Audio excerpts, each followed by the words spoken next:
Conexões sonoras. Se você gosta de música, quer entender o que rola nos bastidores de um festival e aprender com os erros e acertos envolvidos na produção cultural de grandes shows, está no lugar certo.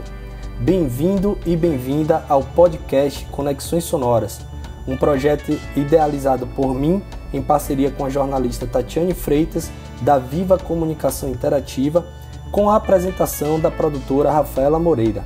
Eu sou Jorginho Falcão, produtor cultural e diretor da Rufo Marketing Cultura e Arte, um dos idealizadores do Festival Conexões Sonoras, que movimentou a cena cultural de Salvador com a realização de 3 edições até o ano de 2019. Conexões sonoras. É isso aí, gente. A vontade de voltar aos eventos presenciais é grande.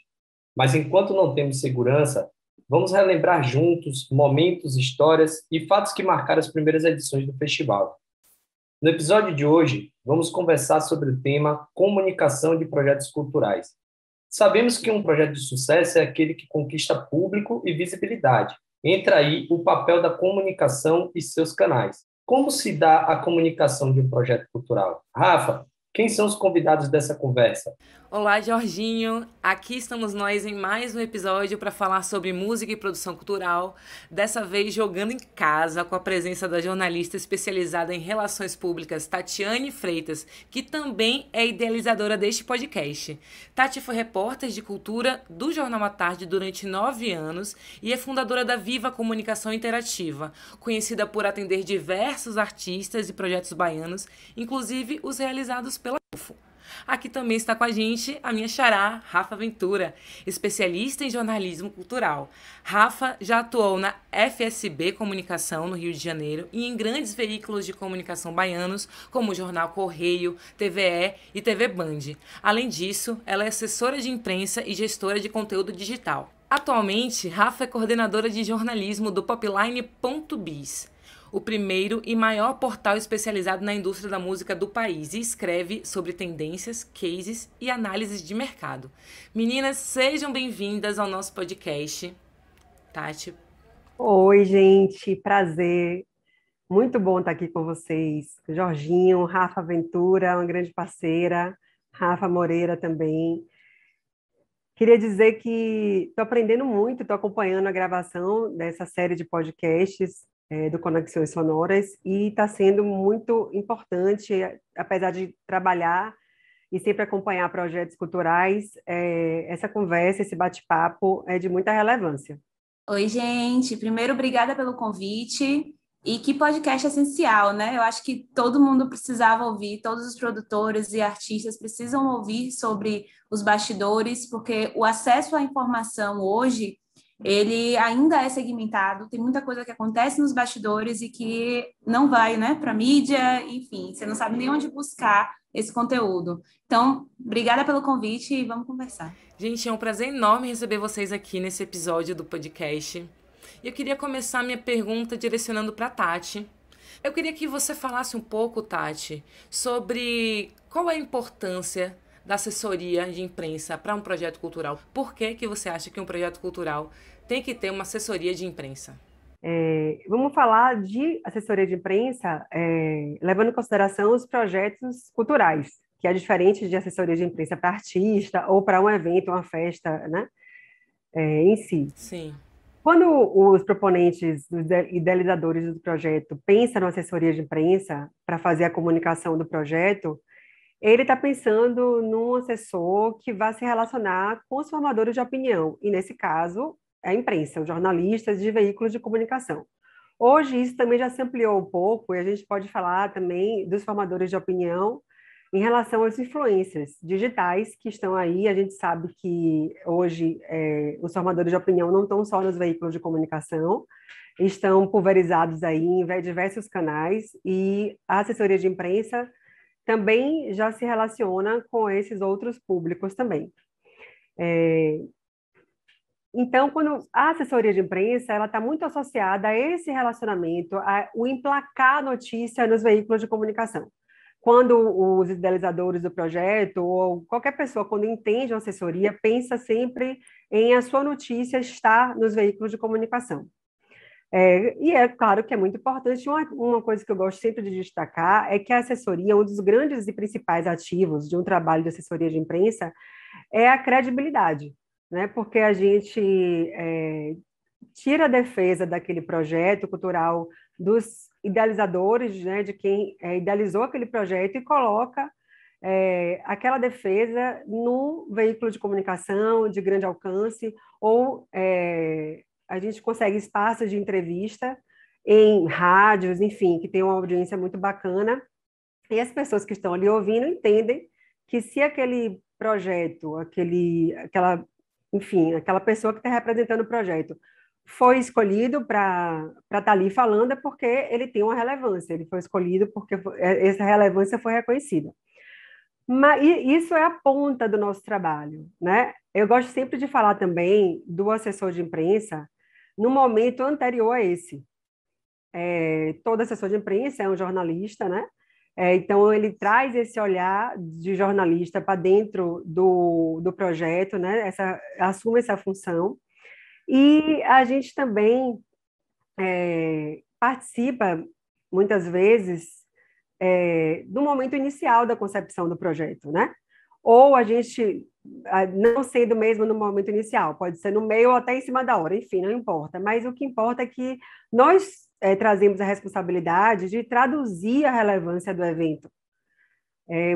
Somos nós que fazemos esse garimpo dos ganchos noticiosos, defende aquele conceito. Enfim, a gente tem essa função de fazer a interseção entre os objetivos dos idealizadores do evento com a comunicação e o que pode ser interesse da imprensa para dar um espaço para aquele evento. A gente vai fazer essa tradução entre o que o projeto quer falar e o que a imprensa pode ter interesse em falar, em ouvir da gente e entender como algo relevante para falar.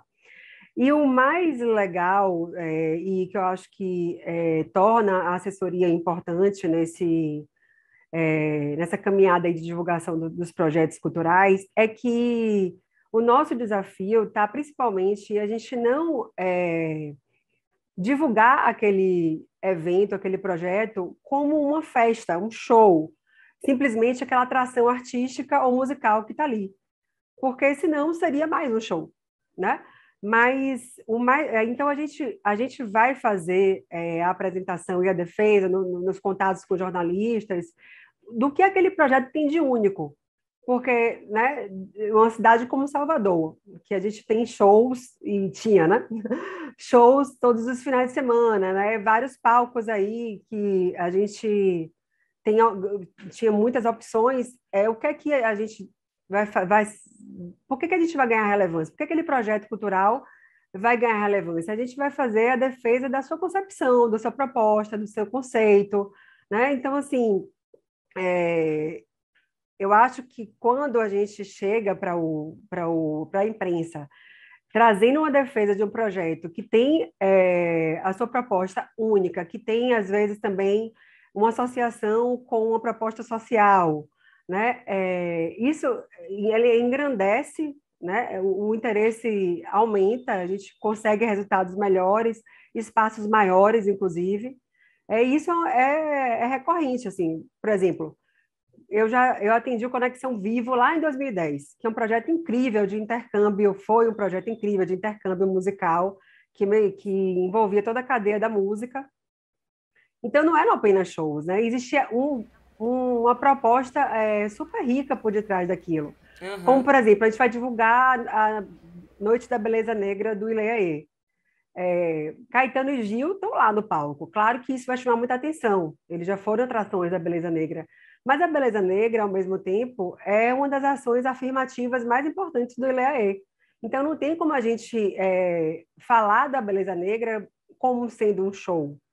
Ali tem uma coisa imensa por detrás daquilo, inclusive uma tradição, uma revolução estética que aconteceu na nossa cidade através desse evento. E isso tem que ser lembrado sempre, né? Então, por exemplo, Conexões Sonoras também, minha experiência com Conexões Sonoras. o Conexão Sonora certamente é lembrado por muita gente pelos shows incríveis que o projeto promoveu aqui em Salvador, realmente memoráveis. Mas, para quem se aprofundou na proposta do evento, encontrou conteúdo para entender que ali teve participação do público, teve a conexão do público, teve a conexão do público com os artistas, quando eles escolheram a grade, teve a conexão dos artistas entre si, né? E teve a própria conexão do momento do show, onde ali estava todo mundo. E isso tem tudo a ver também com a própria proposta que a marca patrocinadora, né, que foi a Oi, o Oi Futuro, através do projeto Oi Futuro, tinha de falar de conexão, né? Porque a gente, inclusive, recebeu aqui Luciana Adão, quando a gente falou de financiamento, e ela trouxe isso também, que quando a gente defende a proposta do evento, a gente também está está enriquecendo o evento para que ele se comunique com os valores de uma marca que esteja por detrás, né, de uma marca patrocinadora, de um edital, enfim. Eu vou terminar a minha resposta dessa primeira pergunta por aqui, falando dessa cadeia, na verdade, que o assessor de imprensa cumpre desde quando ele entende o projeto, traduz e consegue emplacar na imprensa, valorizando a relevância e o que aquele projeto tem de autêntico no seu conceito. E é muito interessante que você trouxe, porque um trabalho de assessoria de imprensa vai ajudar muito na entrega, né, desse produto, desse projeto, como ativações e tudo mais, como a visibilidade da marca. Isso também é muito importante. E muito legal também, porque vocês duas, tanto Tati quanto Rafa, também têm uma experiência no outro lado, né, enquanto jornalista de redação. Inclusive, Rafa agora, hoje, sendo coordenadora de jornalismo da Popline.biz. Eu queria que você, Rafa, então trouxesse um pouco pra gente o que chama mais sua atenção, qual que é um diferencial desse material que a assessoria de imprensa envia para o jornalismo, como é que ele é bem recebido? A primeira coisa que a gente tem que pensar é que o jornalista que está num veículo de comunicação, como eu estou hoje no Popline.biz, que é um veículo nacional, que é pioneiro no seu setor, ele recebe muitos releases por dia. A gente recebe, nossa caixa de e-mail assim, parece que explodiu uma bomba lá dentro, e aí se você não se coordenar, você perde e as coisas passam que você não vê. Então, assim, você chamar a atenção realmente de um jornalista hoje, de um veículo especializado, enfim, do veículo que você quer emplacar a sua notícia, você realmente precisa ter um conteúdo atrativo. Isso que Tati falou sobre o release é o start, é tipo condição sine qua non. Você tem que ter um bom release para você conseguir emplacar. Se você tem um bom produto, mas o jornalista abre o seu release e ele não acredita no que o seu produto tem para entregar, sim, passa, sabe? Vamos para o próximo. Sim. Então, assim, a primeira coisa que eu sempre digo quando a gente conversa sobre isso, sobre como... É a primeira coisa que perguntam, né? Como é que a gente faz para emplacar uma notícia num veículo nacional? Você primeiro, eu digo que primeiro que você tem que trazer verdade, então você tem que apresentar um projeto que tenha conteúdo, que você não esteja trazendo nenhuma desinformação no seu material. Sim. Segundo, ele precisa ter diferencial. Então, aí vem até de antes, assim, na hora de formular o seu projeto. Qual é o diferencial do seu projeto? Por que ele é legal? Por que ele se difere? Por que ele é diferente de todos os outros que já aconteceram? Por que ele merece destaque? E a segunda coisa é que você precisa, nesse caso, já é o papel do assessor, entender o que cada veículo tem para oferecer. Sim. Porque não adianta você oferecer para um veículo uma coisa que não é da praia dele. E aí eu vou te trazer um exemplo. Aqui no Popline.biz, a gente dá notícia sobre o mercado. A gente não dá notícia sobre lançamento musical, por exemplo. Então, quando um assessor chega para a gente e oferece um lançamento musical, a gente já fala, não, gente, não é com a gente, é com a redação do Popline em geral, entendeu? Então, o assessor tem esse papel de estudar qual é o veículo que ele está apresentando esse material. Se você está falando sobre um jornal, que dia é que esse jornal tem pauta, projetos culturais na sua página de cultura? Normalmente eles dividem, tem um dia que é teatro, um dia que é música, outro dia que é cinema. Então, assim, você não vai oferecer para ele um material de música, por exemplo, num dia que você sabe que ele está fazendo material de cinema. Sim. E entender que ele precisa de um deadline. Então, assim, ele precisa... Normalmente, ele planeja uma semana antes o que vai sair na próxima semana. Sim. Enfim, então o papel do assessor nesse sentido e ter estado do outro lado também me ajuda muito nesse entendimento, né?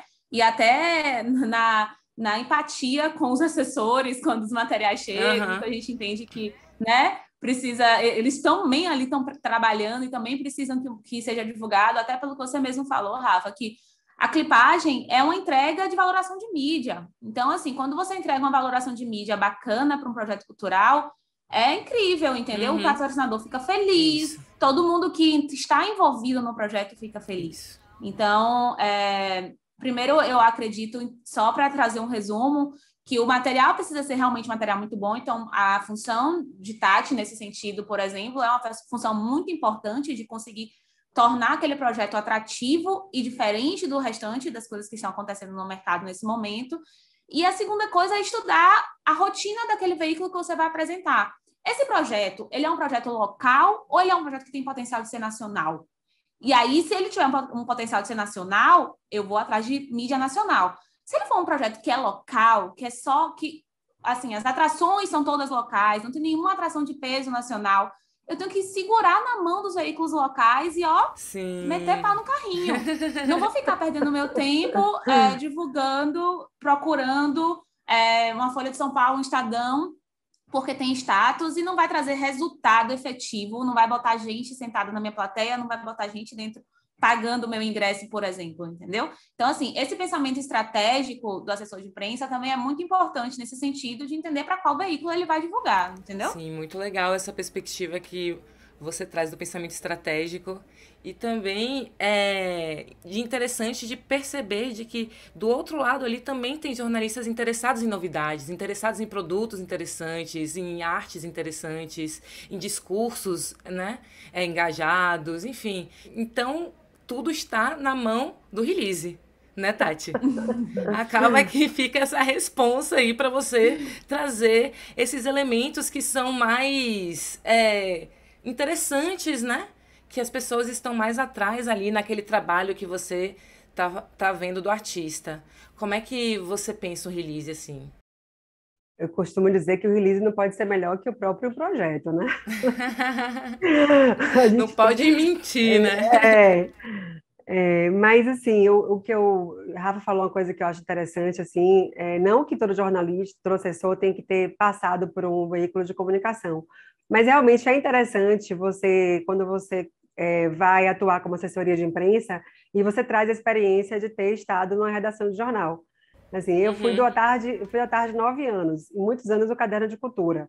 Então, é muito orgânico para mim, como para a Rafa também, a gente saber olhar para o projeto, olhar para o todo do projeto e ver o que é que eu tenho, como é que eu vou hierarquizar essas informações, inclusive no release, para que eu consiga atrair o olhar do jornalista, né? A gente até trabalha a questão dos títulos, inclusive para que o seu jornalista vê aquele e-mail que ele recebeu no celular, ele consiga ler o título inteiro no smartphone. Tem algumas técnicas que a gente, para poder ele se interessar e não ficar partido, e ele não conseguir ter a ideia inteira, né, do título. Então, tem os caracteres, tem a quantidade de caracteres, e a gente vai fazendo essa hierarquização de informações para que prenda mesmo, para que o jornalista leia ao máximo e que ele consiga ir, através do texto, respondendo às questões que vêm, que são as mais relevantes, né? Então, primeiramente, o release, né, tem que ter essa visão jornalística mesmo, né, eu escrevo o release mais ou menos como se eu estivesse dentro de uma redação escrevendo. Já é uma coisa que, claro, eu tenho que fazer o parágrafo institucional, eu tenho que, né, colocar lá, fazer uma defesa maior do que eu faria se eu estivesse na redação, claro, porque eu estou ali como assessora, mas eu tento pensar, né, como um jornalista de redação pensa, para que o release tenha esse caráter híbrido de representar o evento, mas também ser um texto que, se, por exemplo, um site de notícias que não tem uma equipe grande, quiser publicar na íntegra, não vai ser um texto com a cara de assessoria, mas ele vai ter também ali um esqueleto de uma matéria jornalística também. Aí a gente trabalha com depoimentos no release, porque ali no depoimento a gente já sugere a fonte a ser entrevistada. A gente tenta responder todas as perguntas óbvias, né? Não deixar nenhuma dúvida em relação a gente fala de um evento, e a gente pode falar também das redes sociais, a gente vai colocar as redes sociais. Se tem um site, a gente vai colocar um site, né? A gente tenta fazer com que depois do release ele possa visitar uma página do Instagram, ele possa visitar o site, e dali a gente ir ganhando também mais o tempo do jornalista para ele se interessar. Aconteceu até agora, recentemente, no projeto que eu atendi com o Jorginho, que eu derivei o release depois, antes de soltar o release inteiro. Eu fiz o release, foi aprovado, e eu derivei 2 notas, porque eu entendi que ali tinha um artista que é bem aceito na imprensa, e eu fiz uma nota só sobre ele, e depois fiz uma nota só sobre uma ação do projeto, porque era uma ação que era na rua, e ia ter também uma visibilidade bacana, porque o restante do evento era todo digital. E isso é um olhar também do jornalista para entender como é que a gente pode criar visibilidade. Sim. E o release existe, mas ele pode também ser derivado em notas. Inclusive, a gente pode vender alguns aspectos do projeto cultural com exclusividade, a gente pode derivar uma nota e vender com exclusividade para um colunista que tenha aquela abordagem, que vai se interessar em dar aquele assunto. Tudo, porque por mais que a gente esteja falando de um artista, por mais que a gente esteja falando de uma ação do projeto, sempre naquele material que a gente vai mandar vai ter a defesa do próprio projeto. É sempre um motivo para a gente fazer, mais uma vez, a apresentação do conceito, falar do que ele se propõe, falar desse diferencial que a Rafa falou, que ele tem de único. Então, o release tem esse objetivo mesmo de aproximar, né? E de até o jornalista que está do outro lado olhar para o release e perceber que ali tem consistência e que é um material bacana que vale um registro, um espaço ou uma apuração maior. E também a gente tem que falar das fotos, né, gente? Porque foto boa hoje, no mundo visual que a gente vive, né? Dos vídeos, tem que ter foto, e cadê a foto? E foto em alta, e isso aí, Jorginho já conhece, né, Jorginho? Cadê a foto? Tá embaixo. Não, isso aí, pelo amor de Deus, eu já deixei de dar matéria porque não tinha foto boa. Como é que a gente vai fazer uma matéria num site que tem destaque, que tem um padrão visual, sem uma imagem de qualidade, entendeu? Difícil. Então, eu já deixei de dar matéria porque não tinha foto boa. Fica aqui bem claro esse registro. E fora assim, que às vezes a pauta pode não ser tão boa, mas se a foto é incrível, acredite que isso faz a diferença. Olha. Eu como já fui repórter de jornal há muito tempo, assim, a gente via uma foto, a gente achava um motivo de achar a pauta boa para usar aquela foto. Interessante isso. Porque a imagem tem um poder, né, gente? Então, assim, foto em alta, com crédito, Os porque créditos. é uma coisa que a gente sempre perseguiu aqui dentro da Viva, assim, a gente tem que dar o crédito do fotógrafo. Sim, por favor. A gente não pode alimentar essa cultura de botar foto, divulgação. Por detrás ali tem um trabalho de um fotógrafo, tem um tempo gasto, né? Tem um investimento. Com certeza, Então, fotos boas em alta. Inclusive, o que é o ideal de uma assessoria de imprensa? Mandar um flick com várias fotos em alta para o jornalista escolher qual ele quer daquele projeto. É o ideal, né? Assim, a gente trabalhar com opções. Legal, legal. Ainda mais quando você está falando de um projeto cultural que normalmente tem mais de uma atração. Então, assim, você tem que deixar disponível qual é a atração que mais condiz com aquele veículo. Ele vai escolher e vai usar a foto. Pode ser que seja uma atração nacional, por exemplo, mas pode ser que seja um veículo de música alternativa e que ele queira dar foco nos artistas, né, independentes. Vamos lá. Então, dar a opção para o jornalista que está lá do outro lado na redação é importante. E só um adendo, se você não tiver foto boa, ainda corre o risco do jornalista acionar o banco de imagem do jornal e trazer uma foto. Por exemplo, Rafa tá com o cabelo dela rosa, linda, mas vai aparecer Rafa com o cabelo preto de 5 anos atrás, assim, é uma frustração incrível para o artista isso. Juliana Ribeiro mesmo, que eu já atendi vários anos e que sempre faz uma mecha diferente no cabelo, ela, quando sai a mecha errada da mecha que ela tá usando, ela fica louca, entendeu? Então, é o risco que se corre. Ou botar foto de banda, que já teve gente que saiu da banda. Já aconteceu com o Ileaê comigo, inclusive de vocalistas que tinham saído, que não tinham mais um relacionamento com o bloco. Então, assim, super Sim. constrangedor por ele botar a imagem do Ilê associada a ele, entendeu? Enfim, dentro desse trabalho tem muita coisa, né, Rafa? Os bastidores são Sem fim. infindáveis. E tem que ter também um entendimento do outro lado, né? Da parte do artista, do projeto, de que o jornalista, ele está defendendo uma empresa, ele tem já um nível, né? Ele tem uma estética daquele produto que ele também vai vincular o seu rosto, sua foto. Então, é de se entender mesmo que você entregue, então, o melhor produto também para que ele esteja interessado em vincular isso à empresa dele, ao nome dele, né? Só que essa questão do release, nem sempre é com o artista que você vai achar essas informações, né? Ainda tem isso, né? E normalmente fala com a produção, hein, Jorginho? Sem dúvida. A produção sempre faz um release ali para mandar para assessoria de imprensa. E eu queria saber de você, Jorginho, que está mais quietinho hoje nesse episódio, o que você espera, assim? Ouvindo e aprendendo. Né? Com certeza. Inclusive, todos os episódios estão assim, estão aulas cria. Incríveis, realmente. Mas, assim, voltando, Jorginho, essa questão da sua perspectiva enquanto produtor, o que você espera, assim, quando você procura uma assessoria de comunicação? Como a produção trabalha junto com a assessoria de imprensa? Rafa, eu costumo até brincar, às vezes, que a gente fala, as pessoas têm medo de falar que a produção é o coração do projeto. Tá, se a gente é o coração do projeto, a comunicação, sem dúvida, são os pulmões. Sim. Né? Porque sem a comunicação, dificilmente você pode até realizar, obviamente, seu projeto, mas dificilmente você vai alcançar o resultado de mídia, de público, ou até mesmo de entrega, Sim. objetivo, de legado que for do seu projeto. E as meninas falaram muito bem, Tati e Rafa, aí, nessa questão da comunicação conseguir traduzir, de fato, o que a gente tem como objetivo, né, do projeto. Sim. E conseguir comunicar isso para que todos entendam, compreendam, compartilhem e acessem aquilo. Sim. Quando a gente fala de comunicação, é algo muito amplo, né? A gente tem as mídias tradicionais, a gente tem, né, rádio, TV, jornal, sim, outdoor, a gente tem o boom das mídias digitais, que hoje cada vez mais está sendo utilizado de uma forma muito ampla e segmentada.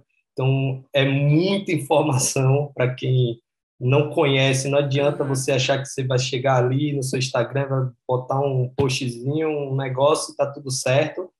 Você não vai alcançar o objetivo, né? E quando se fala de projeto, a gente está falando, obviamente, de alcançar público, né? Ter destaque dentro de uma vida cultural que a cidade já tem. Você não faz seu projeto, dificilmente você vai ter só seu projeto no dia acontecendo. Né? Você tem algumas ações, algumas atividades, milhares de coisas acontecendo na cidade. Então, para que você ganhe um destaque, para que as pessoas saibam do seu projeto, que está acontecendo, para que você consiga atingir o público que você, né, almeja, a comunicação é fundamental, porque eles vão traduzir, eles vão saber a linguagem, o melhor momento, como é que vai acionar, que horas vai acionar. E tem uma coisa também que é a entrega para o patrocinador. Sim. Né? O patrocinador, óbvio, ele está ali apoiando aquela iniciativa, ele comprou já a ideia do seu projeto, o conceito, ele entende que aquilo é importante, fundamental, e ele quer estar atrelado a isso. Mas ele quer ter um retorno em cima disso. Existe investimento ali, né, para que ele possa ter um retorno de ativação junto ao público. Então, eu vou dar um exemplo aqui que a Viva sempre foi parceira, acho que desde que a Rufo é Rufo, a gente trabalha com a Viva, Tati, Rafa também já passou, já teve um momento com a gente, foi muito bacana. Jogando em casa, pô, hoje. Com certeza. Em casa. E vou te falar, é uma experiência que foi muito positiva para a gente. A gente fez a primeira edição do Conexões Sonora, a gente teve um investimento da Oi, que até então o Oi Futuro no edital ele tinha um limite, tá, de investimento. Sim. E, obviamente, a gente ficou no teto, como alguns projetos aqui, os projetos que foram apresentados aqui da Bahia, fomos o que ficamos ali no teto, e com a comunicação, e aí não estou nem colocando a parte de redes sociais, tá? Só a parte de mídias tradicionais, a gente teve um retorno de 4 vezes o valor que a Oi investiu no projeto. Sim.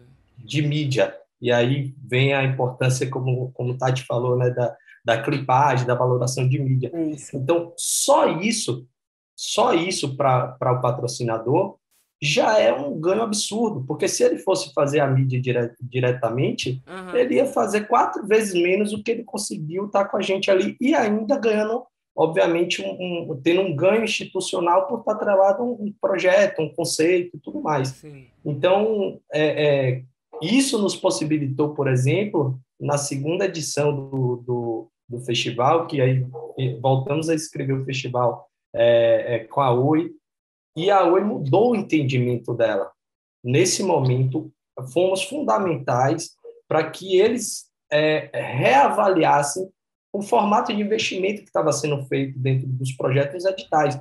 Porque não adianta, às vezes, vamos pulverizar muita verba, ou vamos concentrar a verba em poucos projetos, mas para dar, de fato, uma subsistência a esses projetos que vai ter um retorno muito maior. Enfim, cada empresa, óbvio, vai ter sua estratégia. Mas eu digo isso porque no ano seguinte nós dobramos o valor de investimento da Oi no projeto. Sim. E isso foi a primeira vez que aconteceu dentro de um edital do Oi Futuro.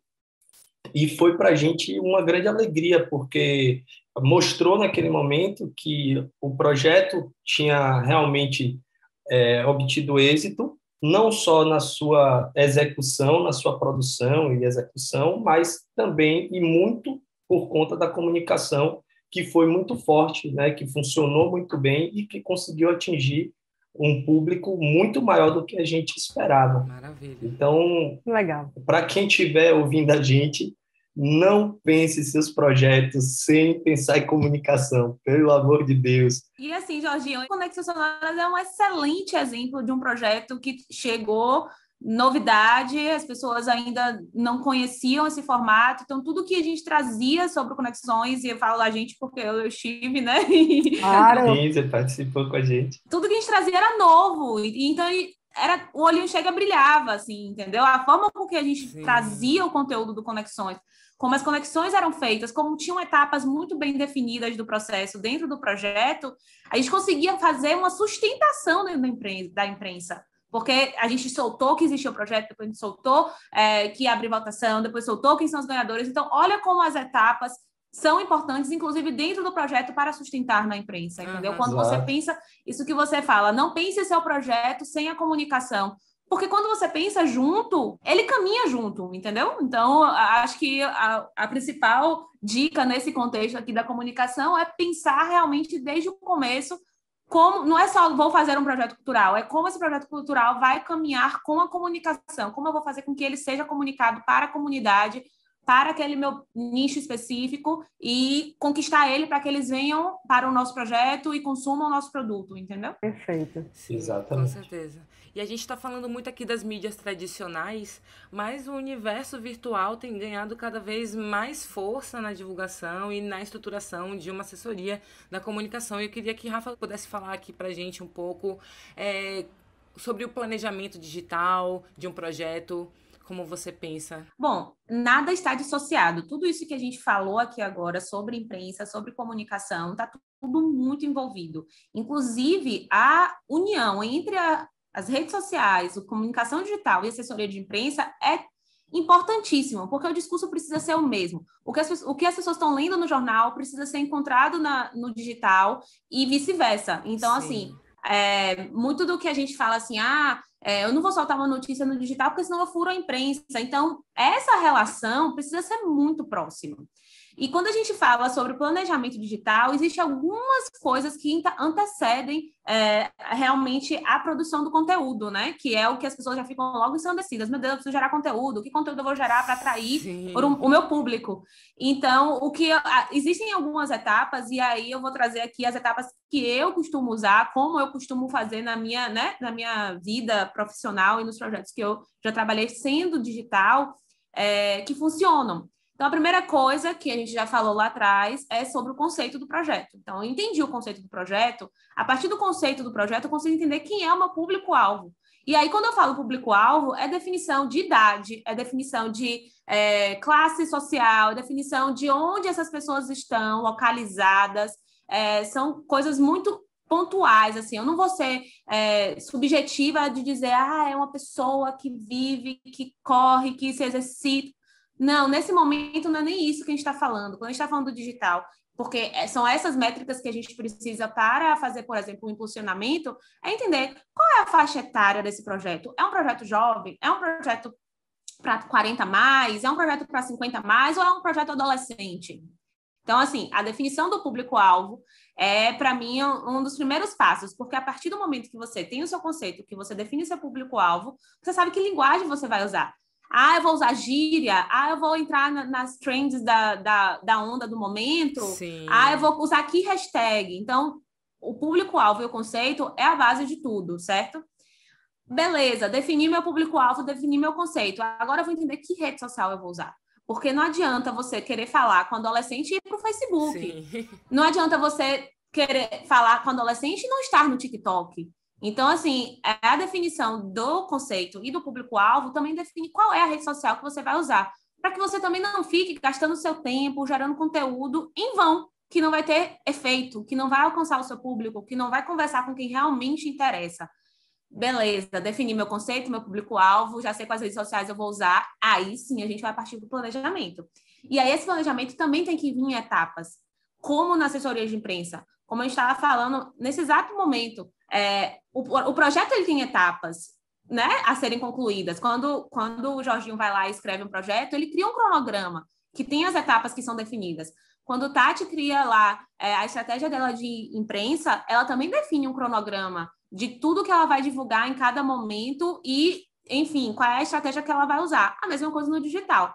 Então, normalmente você tem um pré-evento, você tem um momento que você começa a fazer o burburinho, começa a gerar conteúdo para instigar as pessoas e, se, por exemplo, for uma rede social que começou do zero, conquistar público. Então, ela tem que começar a fazer burburinho, a falar assim, vem aí, mas não é só um vem aí, é um vem aí com substância, é um vem aí com mistério, é um vem aí com, né, com gostinho de quero mais. Depois eu venho para um momento, lancei meu projeto, todo mundo já sabe o que é, já está na rua, a imprensa já deu, martelada em cima dele. O que ele tem de diferente? Pega o release, desseca esse release todo, vai transformando ele em vários conteúdos, pede para as atrações que estão envolvidas no projeto também se engajarem nesse movimento, porque quando elas compartilham, elas alcançam o público delas, que é um público que nos interessa. Então, trazer o envolvimento dos artistas que estão dentro do projeto também é muito importante. Enfim, o planejamento, para mim, ele precisa entrar em adequação com o cronograma do projeto e o cronograma da assessoria de imprensa. Eu acho que está tudo muito junto para você dividir, né? Não, aqui é o quadrado da produção, aqui é o quadrado da imprensa e aqui é o quadrado da rede social. Tá tudo junto. A imprensa, o que sai na imprensa é conteúdo para o digital. Então, se você consegue emplacar uma matéria num veículo bacana e aí você traz para a rede social, você está credibilizando. No caso, se a gente está falando aqui de Bahia, o Jornal Correio deu, o Jornal Tarde deu, sai na TV Bahia. Enfim, você traz credibilidade para ele, que é o que realmente hoje a imprensa entrega. Credibilidade, que foi também o que Tati falou. E aí, a partir disso que você planejou, você também precisa ter uma geração de conteúdo na parte de criação. A criação também é uma peça fundamental nesse processo. Você não tem um social media sozinho no processo, né? Normalmente, e Jorginho também entende que a necessidade disso, a gente vê em todos os projetos que a Rufo produz, o quão eles são preocupados com o padrão visual que eles vão aplicar. Então, tudo que você vê na rede social é um desdobramento de todo o projeto. Abraço para Franco. Verdade. Então, é um desdobramento de todo o projeto. Se você chega lá no dia da apresentação, se for um show, por exemplo, toda a comunicação visual do show é a mesma comunicação visual que está na rede social. E aí, qualquer coisa que apareça desse projeto, vai ser muito fácil de detectar que é ele. Porque você está ali, se cercando o tempo inteiro e inundando a vista das pessoas de que aquele projeto é daquela cor, de que ele usa aquela fonte, de que ele tem aqueles grafismos, de que ele desdobra as fotos daquele jeito, e aí você vai criando uma identidade que é muito importante para o conceito do projeto. Então, trago aqui a importância de ter um diretor de arte, um design, quando possível, alguém que entenda de edição, de stop motion, enfim, depende muito de como é a verba do projeto para isso, mas no mínimo um diretor de arte bom que faça o projeto inteiro, que não faça só o digital, mas que entenda do projeto inteiro e faça o desdobramento para que o digital seja também um braço de toda a comunicação que está sendo feita visual daquele projeto. E aí vem também uma pergunta que todo mundo faz, e aí, qual é a verba que eu tenho que destinar, né, para impulsionar? Já tenho lá um monte de coisa publicada, já planejei, já criei, já entendi quem é meu público, e aí eu preciso determinar na minha planilha verba para rede social? Aí eu digo, precisa. Hoje em dia precisa. Por quê? Porque a gente está vivendo como na imprensa também, que a gente falou da enxurrada de e-mails que a gente recebe por dia, uma enxurrada de conteúdos na rede social. Então, se você não fala lá com o seu Zuc, Zuc, eu vou botar um dinheiro aqui. E aí você me ajuda a alcançar outras pessoas, porque é isso que ele quer. Sim. Ele criou uma rede social para isso. E a gente está falando aqui especificamente do Instagram, que é uma das ferramentas mais usadas hoje, né? Uhum. Se ele criou uma rede social que existe o Ads, que existe a possibilidade de você impulsionar, de você investir dinheiro, é porque ele quer que você use. E isso serve para todas as ferramentas que ele cria. Então, por isso que eu digo que todo mundo que faz um projeto precisa estar antenado quais são as novas ferramentas que as redes sociais estão anunciando. Porque se ele criou o Reels, ele quer que você use o Reels dele. E se você usar o Reels dele, ele vai falar, essa pessoa aqui está usando uma coisa que eu criei, vou valorizar aqui o conteúdo dele. E aí ele bota você para alcançar mais pessoas. Se ele criou o Reels, é porque ele tem uma estratégia por trás daquela criação, que é, nesse caso específico, bater de frente com o TikTok. Então, o TikTok ele é famoso por quê? Porque ele tem um algoritmo que alcança muito mais pessoas do que o Instagram. E aí ele criou o Reels para poder bater de frente. Então, se você cria um Reels hoje, você tem muito mais alcance do que se você coloca uma foto sua no feed. Então, esse olhar também é muito importante, de entender que se a plataforma tem aquela possibilidade de investir dinheiro, é porque ela quer que você use. Seja o menor valor que você tiver. Se você tiver 50 reais, só tenho 50 reais para investir. Você vai escolher o melhor conteúdo, o conteúdo que mais entrega o seu projeto como um todo e vai investir 50 reais naquele conteúdo que você sabe que vai impactar. E aí cria uma definição de público-alvo boa, certa, correta, para você também não ficar jogando para o mundo e alcançando pessoas que não te interessam. Então, sempre que me perguntam, assim, só para finalizar, sobre verba hoje em projeto cultural, coloca na sua planilha uma verba de mídia para redes sociais, é importante. Sim, com certeza. Gente, isso foi uma aula. Peraí, vamos fazer um parênteses aqui. Quem perdeu desde o início, volta ao podcast. Ninguém me viu gesticulando aqui. Quase peguei um quadro branco, botei aqui do lado, comecei a desenhar um gráfico. Pega um caderno, anota, volta. Manda para os coleguinhas. Anota que é precioso. Muito bom, Rafinha. Então, e de fato, como o Rafa falou, são duas questões aí também que as pessoas têm que entender. Não é só a verba que vai fazer funcionar, como não é só a estratégia. É uma coisa muito bem pensada e elaborada. Não adianta você falar, vou botar 10 mil reais aqui de investimento nas redes, se o seu planejamento estiver equivocado. Você vai gastar esse dinheiro e você não vai alcançar o que você está querendo. E, às vezes, você, com um bom planejamento, uma boa estratégia, você vai conseguir, às vezes, com um valor até menor, alcançar aquilo que você gastaria muito mais sem o planejamento. Para quem ainda, que for ouvinte, ainda não entendeu a dinâmica do projeto, a gente faz encontros musicais com alguns artistas e propõe que eles gravem juntos uma música inédita. E disso a gente gera, obviamente, o fonograma, né, que a gente distribui nas plataformas, e também tem um webclip que a gente faz ali daquele encontro, daquele momento. E esse conteúdo, depois que tem os shows, propriamente dito, a gente lança esses conteúdos. No primeiro ano, na primeira edição que a gente fez, a gente acabou usando uma estratégia de lançar os conteúdos de forma independente, separados. Porque, né, são artistas, cada um ali, obviamente, com sua linguagem, com seu público, e a gente falou, não, vamos pegar aqui o Emicida e o quadro, vamos soltar aqui, junto com o Emicida, com o quadro, vamos impulsionar por aqui, por ali, vai. No ano seguinte, depois de uma avaliação que nós fizemos, a gente entendeu que talvez a estratégia melhor seria juntar tudo isso como um EP, e lançar todo mundo junto como um único produto. Porque não só para potencializar o investimento, né, não dividir ele, mas também para que a gente conseguisse alcançar todos os públicos que aquelas atrações já alcançam e fazer com que eles escutem algo que talvez não chega para eles ou não está no radar deles. Né? Então, quando eu proponho lá que o público que já conhece Almério, que já conhece Mariana Aidar, pare e escute uma música que a Zuri fez com Rael, talvez é um perfil de público que nunca escutou Rael, nunca escutou Zuri, e passa a escutar naquele momento porque está ali, é um EP, vai na sequência, 4, 5 músicas que o cara para e ouve. Né? Então, a gente acabou tendo um ganho em amplitude, porque a gente conseguiu atingir muito mais pessoas. Obviamente, a gente também teve a possibilidade de investir uma verba maior para os conteúdos, mas a gente conseguiu ter um resultado muito melhor. Então, tudo isso parte, como a gente falou, né, de uma análise, de uma pesquisa, de um planejamento para que a gente alcance êxito nessa comunicação como um todo, né? Sim. Eu queria só acrescentar uma palavra, teste. Exatamente. Você testou primeiro, né? Você fez uma vez, você viu qual era a reação do público, da forma com que você fez.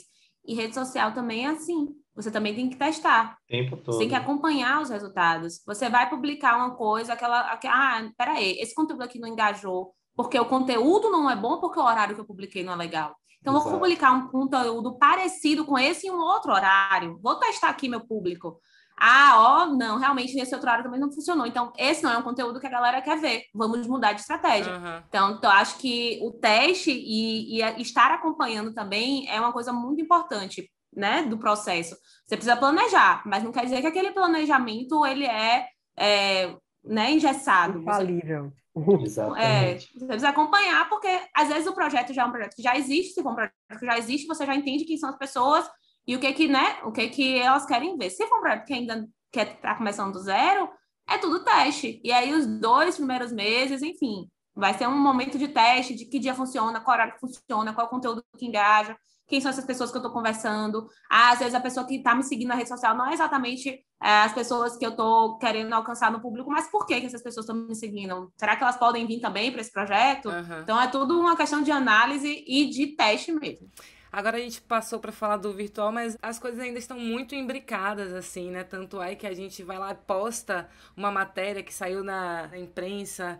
E, Tati, como é que funciona do outro lado também? Às vezes os números são importantes também naquele release ali para a gente chamar a atenção dos jornalistas, os números das redes. Como é que para a imprensa funciona as redes sociais? Então, na verdade, hoje a rede social está pautando muito a imprensa, né? O que está em rede social sendo falado, se a imprensa não falar, ela está desatualizada, porque a rede social, o tempo, né, de disseminação daquele conteúdo é muito mais rápido. As pessoas se apropriam dos conteúdos e fazem deles relevantes ou não. Às vezes o jornal está a fim de dar uma manchete amanhã, mas tem que mudar porque só se fala de tal assunto nas redes sociais. E é preciso contemplar isso, porque senão você não está dialogando com o seu público, o público está nas redes sociais, né? Hoje o Instagram, todo mundo está com o telefone na mão, todo mundo está lendo o Instagram e se informando pelo Instagram o tempo todo.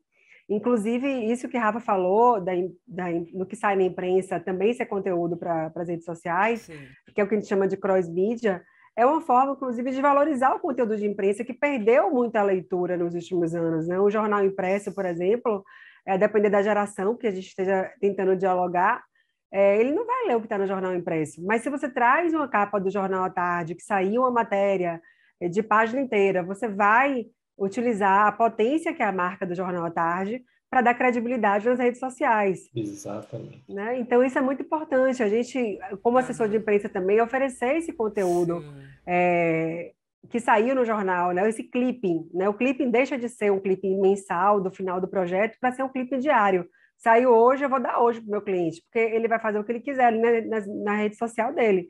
Inclusive, a gente de cá, como assessoria de imprensa, posta também na própria rede social da assessoria de imprensa, para poder valorizar o nosso trabalho e também para valorizar o projeto, né, dentro daqueles seguidores que a gente tem ali. Então, a relação é o tempo todo, Hoje, quem não estiver nas redes sociais, quem não estiver no digital, está morto, né? Não existe. Não existe. Até nós, como profissionais de comunicação, né? Rafa já é de uma geração que já se formou no digital, né? E foi muito interessante quando a gente trabalhou junto, porque eu tive essa oportunidade de ver a facilidade com que ela já entendia o jornalismo, né? E já entrou nesse mercado com uma facilidade muito grande de produção de conteúdo digital, porque ela se formou dentro dessa linguagem. Já nós, né, eu, por exemplo, sou mais veterana, que fui de jornal impresso, que penso mais um texto jornalístico formatado para a redação e vi tudo isso acontecer, né? Uhum. Quando eu trabalhava no Jornal à Tarde, eu já fiz matéria de o espaço sobre o qual eu fiz a matéria ter que triplicar no dia seguinte, na semana seguinte. Eu lembro muito da gente falando que você tinha 2 páginas de jornal para escrever sobre um projeto e eu tinha 1/4 de página dentro do Correio. Eu já entrei no jornalismo fazendo isso, tendo que escrever, resumir tudo em 1/4 de página, e aí foi diminuindo, aí veio o Twitter e me deu 140 caracteres, então realmente Imagina que eu fazia uma página inteira, todo domingo, uma contracapa, quando o Caderno 2 tinha 12 páginas. Sim. Que saudade, né? Ai, saudade do que eu não vivi. Hoje, para a gente conseguir uma página no Caderno 2, tem que esperar, porque, enfim, espaços super reduzidos. Então, para nós profissionais de assessoria, como jornalistas, enfim, que eu vi tudo isso acontecer, né? Eu vi o jornal perder força, eu vi o digital explodir, e vi também a minha própria atuação como produtora de conteúdo ser desafiada, né? Uhum. Hoje eu estudo digital, eu estudo, enfim, gestão de conteúdo, copyright, enfim, a gente está sendo desafiado o tempo todo para estar atualizado no mercado. E dentro disso, é interessante falar também assim, porque eu e Rafa, a gente já fez a dobradinha, né? Eu como assessoria de imprensa, e foi um projeto inesquecível, PERCPAN, em 2017, com a saudosa Beth, né? E o Zeda também, que chamou a gente para esse atendimento. Que os dois não estão mais aqui, por isso que eu falei que são saudosos. Então, nesse projeto, que foi incrível, né? Que o Mara Portondo veio aqui para o Rio Vermelho, uma noite memorável para quem estava lá. Baco Exu do Blues enchendo aquela praça. Não, incrível. A troca de público entre Baco e Lenine. Não, aquele me arrepiei toda só de lembrar. Foi muito especial. Incrível. A gente estava, a Viva estava naquele momento no PERCPAN de 2017, aqui em Salvador, como gestão de conteúdo digital, que Rafa assumiu, e eu na assessoria de imprensa. E foi muito bacana, Forfano, que é um fotógrafo também parceiro da RUF, estava com a gente, baixando fotos incríveis em tempo real para a gente postar nas redes sociais. Uhum. A gente fez uma entrega linda em todos os sentidos, assim. E dentro dessa perspectiva da produção de conteúdo, de assessoria e digital, nós somos produtoras de conteúdo, né? Uhum. Não tem diferença. A gente está pensando o projeto e fazendo com que o projeto se torne ganhe mais visibilidade em todos os canais. Então, é linda essa troca. O Release é uma ferramenta de trabalho para o gestor de conteúdo digital. A gente pensa o conteúdo digital também quando está fazendo release, porque a gente pensa em informação, isso aqui ia ficar bom nas redes sociais, isso é legal para gerar um burburinho nas redes sociais e tal. Enfim, tá todo mundo junto nessa história aí. São ações complementares, né? Isso. São olhares que se complementam, exatamente. Com certeza. E eu vejo, às vezes, muitas pessoas que encabeçam projetos artísticos ou culturais reclamarem bastante do seu alcance, da sua visibilidade. Mas aí eu pergunto, quanto que você investiu para que seu projeto tivesse uma visibilidade, né?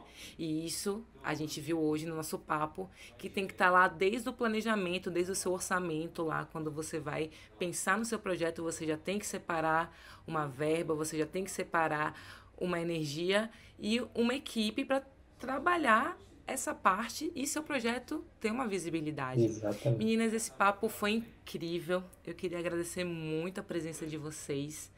Tati, Rafa, Xará, parabéns, que, gente, não vai ser no dia que vocês vão estar ouvindo, mas hoje, no dia da gravação, Rafa foi promovido, então a gente está aqui fazendo uma gravação, celebração. Estamos falando aqui com uma jornalista promovida. Gente, muito obrigada, muito obrigada vamos mesmo. brindar. Passo a palavra para vocês para fazerem as considerações finais. Rafinha, comece. Eu amo falar sobre isso, então eu fico muito feliz de poder compartilhar conteúdo.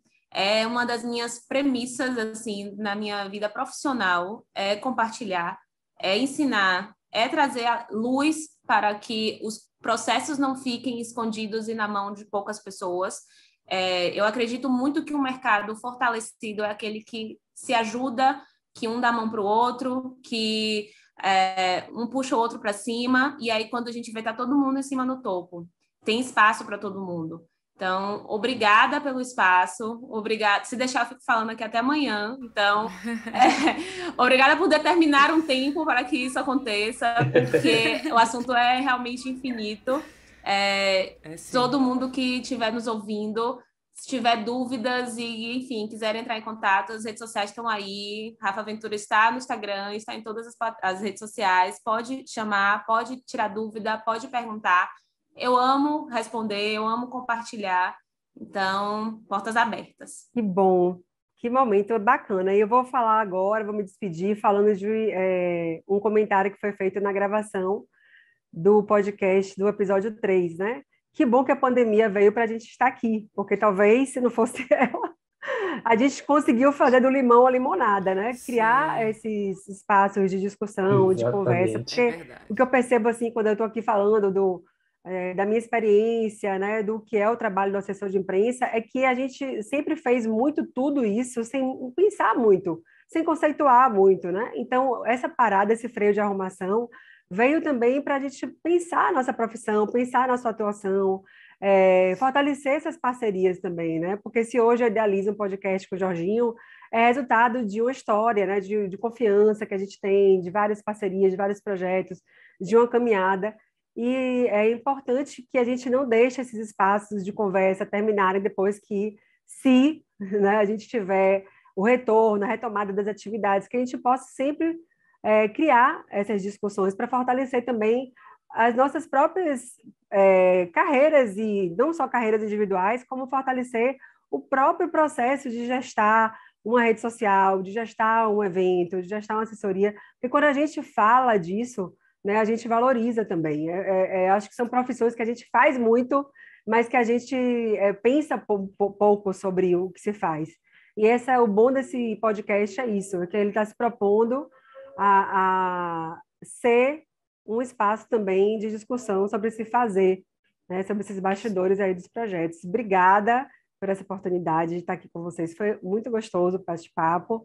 Valeu, Rafinha, parabéns. E também, no final de tudo, divulgue o seu podcast que você tem no popline.biz, que eu ouvi um episódio há pouco tempo e foi incrível também, de altíssima qualidade. Ah, sim. A gente tem um podcast chamado Cases, que é um podcast em que a gente convida os artistas e seus empresários para falar sobre os seus cases de carreira, planejamento, estratégia. Muito legal. Muito nesse caminho do que eu falei de trazer luz, né, a todo o processo.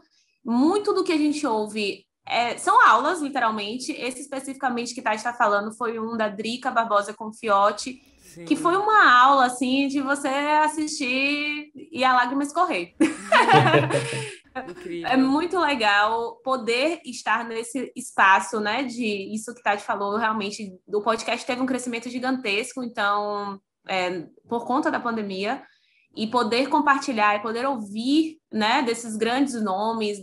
A gente gravou agora com o Guilherme Arantes, que tem 50 anos de carreira. Ele passou por fases, N fases, né, durante a carreira dele, que ele tem para falar sobre a era do vinil, depois veio a fita cassete, depois veio o CD e agora o streaming, e ele está inserido em todo esse processo. É um case que, assim, né, poucos terão na vida.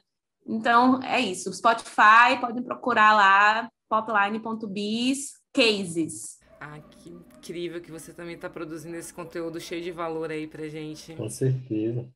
Rafa, quero te agradecer imensamente pela presença, pela aula, que a gente, quando conversa, sempre, né, Tati, é sempre uma aula, a gente aprende horrores com você. É muito bom. E que bom, fico feliz, de verdade, de a gente estar aqui hoje compartilhando esse espaço, compartilhando de ideias, de pensamentos.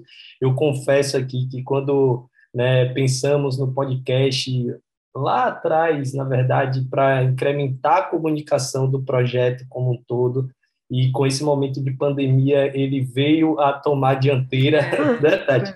Porque antes era uma estratégia de comunicação, vamos abrir mais um portal, mais um, né, um espaço de conversação com o nosso público, e com a pandemia ele se tornou possível no momento. E que bom, porque para mim, pessoalmente, é um grande desafio. E quando eu conversei com Tati, eu confesso que fiquei bem inseguro de como é que vai ser isso, por onde a gente vai, como é que vai funcionar. E aí, quando a gente começa a gravar e ter tantas pessoas bacanas compartilhando, né, ideias, compartilhando experiências, é que a gente vai vendo o quanto isso vai ficando rico e quanto o papo vai se alongando, e se deixar a gente não quer parar. Mas eu fico muito feliz que a gente está conseguindo construir um podcast que vai ficar com muita informação, muito conteúdo bacana para quem está ouvindo, para quem já é né, do mercado, para quem quer entrar no mercado, ou simplesmente pela curiosidade de quem consome esses produtos, esses projetos, e às vezes quer entender um pouquinho mais de como é que funciona. Então, Tati, muito obrigado pela parceria de sempre, e Rafa, muito obrigado também por brindar-nos com sua presença aqui nesse podcast. Valeu! O podcast do Conexões Sonoras tem apoio financeiro do Estado da Bahia através da Secretaria de Cultura e da Fundação Cultural do Estado da Bahia, via Lei Aldir Blanc, direcionada pela Secretaria Especial da Cultura do Ministério do Turismo, Governo Federal. Conexões Sonoras.